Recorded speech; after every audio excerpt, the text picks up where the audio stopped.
Okay, so I was really pleased to see that it turns out it's actually not reversed for you guys. So I was pleased to see that. Yay! Okay, anyway, so let's keep pressing on through the material.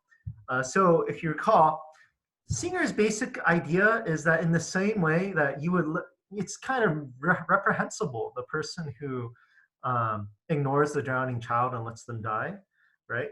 Um, but then what's the difference between that and us when we ignore starving children, right? It's about the same. Singer wants to argue.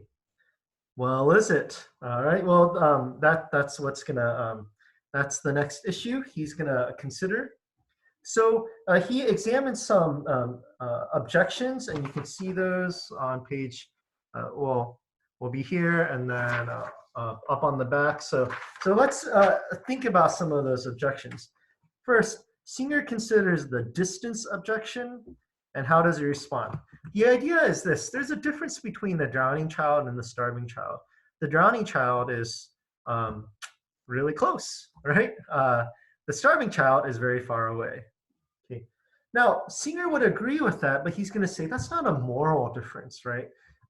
It's true that they are farther away, and that what Singer talks about is he says, and that might make you not feel as bad, but in terms of your actual moral obligation, it's actually just as much of a sacrifice of you, okay, to save a drowning child as it is to write a check or use Venmo or whatever it would take.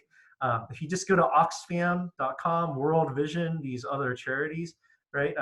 It's not that much of a difference of effort. So the fact that somebody's far away that you can save versus close, morally, that doesn't actually make a difference. It might make you feel different, but in terms of whether you can save them, how far they are away, shouldn't make a difference. Okay. Next, I'm going to the other side of the handout now. So Singer considers the other people could help objection. How does he respond to that? So with famine relief, we're inclined to say, well, there's a lot of other people, who are richer than me, they should be giving money to help the starving people. Okay, and this is on page 154. How does Singer respond? I think Singer would say, no doubt they should be helping, but they're not. So the fact that they're not means that you still should. I mean, so he uses an example where suppose that you're at the river and you see the child drowning, okay? And then you notice right next to you, there's 5 other people that could help as well, but they're just standing around not doing anything, okay? Does the fact that they're not helping make it okay for you not to help? No, the fact that other people aren't doing the right thing doesn't make it more okay for you to do the wrong thing, right? If you were just among them decided, okay, I'm not going to help either because they're not helping, I'm not going to help. That just means you're all morally scum, right? It doesn't get you off the hook. So the fact that there are other people who have wealth that could help these people and help save these children doesn't get you off the hook at all. Okay, next objection. Singer considers if everybody else helped, then I wouldn't have to give as much objection. So if everybody was giving a certain amount, then you don't have to give so much money. Here's the idea behind this. If you look at premise 2, back on the other side of the handout, it says, if it is in our power to prevent something bad from happening without thereby sacrificing anything of comparable moral significance, we ought morally to do it. So let's say you're going to watch a movie. I guess we can't really watch movies nowadays, but let's say it's dinner and a movie, right? So we can make that $25, $30, depending on the dinner and the movie. But let's just say it's $30.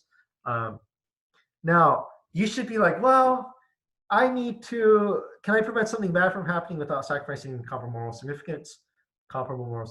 So there's $30 for a dinner and movie, or save a child's life. Well, I better save the child's life. Donate that money to Oxfam, okay?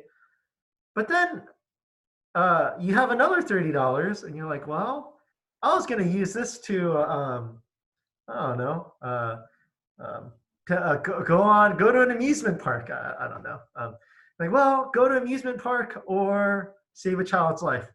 Oh, save the child's life, right? So this principle, premise two, is really strong, right? Because most of the things that you're going to be doing, oh, I'm going to buy a new outfit, $30. Save a child's life. Oh, crap. All right. So, and that's why premise two is called the strong principle. Um, but Singer's going to say the reasoning sound, right? Where does the reasoning go wrong? How much do you value the life of a child versus these other things in your life? And it seems if the child's life is more valuable, then that's where your money should be growing, not to these other things that you would want to use. Okay, now with that background, Singer wants to ask, deal with this objection. If everybody else helped, I wouldn't have to give so much, right? Because you're just kind of going to have to keep giving and giving and giving. Now, and how does Singer respond to this? Well, Singer is going to respond very simply that other people aren't giving. And the fact that they aren't giving means that you still need to give. It's going to be similar to the other cases where, if all of us helped save that child, maybe we could all, get a little less wet. Let's say there's 4 other people that are watching the drowning child. But the fact that they aren't means that you're just going to have to get more wet than them because you're not going to get their help. Okay, so those are a couple objections. So think about this. Think about how you use your money and who you're able to save, and then compare that to how you're actually spending your money. So the Singer should challenge us. Like, I thought about Singer's argument. Every time I teach, I'm challenged and I'm bothered by how I spend my money. And I hope that you're also bothered by this argument. Even if Singer is wrong, we should be bothered. So be bothered. All right. So with that, we'll end for this.